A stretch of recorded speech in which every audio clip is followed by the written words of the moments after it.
حضرت محترم اللہ تبارک و تعالیٰ نے قرآن مجید میں ارشاد فرمایا ہن لباس لکم وانتم لباس لہن،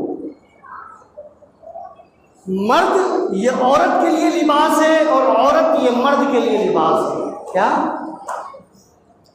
مرد یہ عورت کے لیے لباس ہے اور عورت یہ مرد کے لیے لباس ہے۔ اس کا معنی کیا ہے؟ اس کا مطلب کیا ہے؟ لباس کس لیے ہوتا ہے؟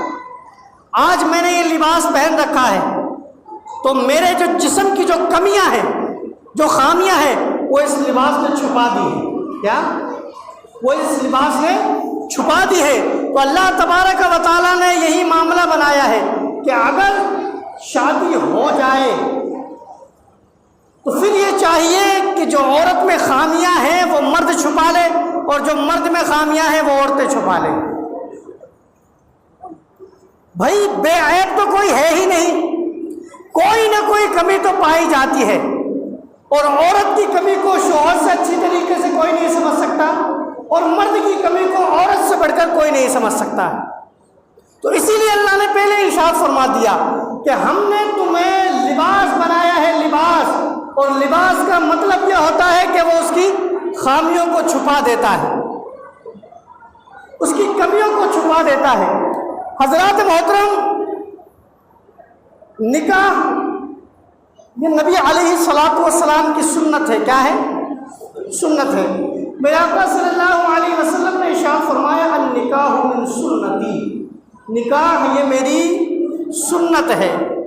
اور حضور نے آگے ارشاد فرمایا کہ جو میری سنت پر عمل نہ کرے اس کا مجھ سے کوئی تعلق نہیں۔ کیا؟ اس کا مجھ سے کوئی تعلق نہیں ہے۔ لیکن آج آپ دیکھیں ہمارے معاشرے کے اندر نکاح بڑا مشکل ہو گیا ہے، نکاح بڑا دشوار ہو گیا ہے۔ نکاح جتنا حضور نے آسان فرمایا ہے اس کے مقابلے میں اتنا مشکل ہو گیا ہے کہ انسان نکاح کرنے کے لیے کم از کم 10 سال کماتا ہے۔ کیا؟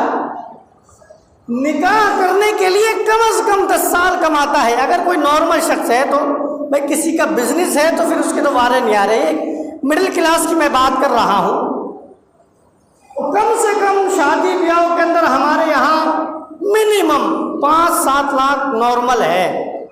کیا؟ یہ نارمل ہے، جس کے اندر آپ بریانی کر دیں گے، قورمہ کر دیں گے، روٹی کر دیں گے، اور 2-3 جو رواج ہوتے ہیں ہمارے یہاں وہ کر دیں گے۔ تو اب جو غریب قسم کا آدمی ہے وہ اس کو افورڈ نہیں کر پا رہا، اور اس کا نتیجہ ہمارے معاشرے میں کیا پڑ رہا ہے؟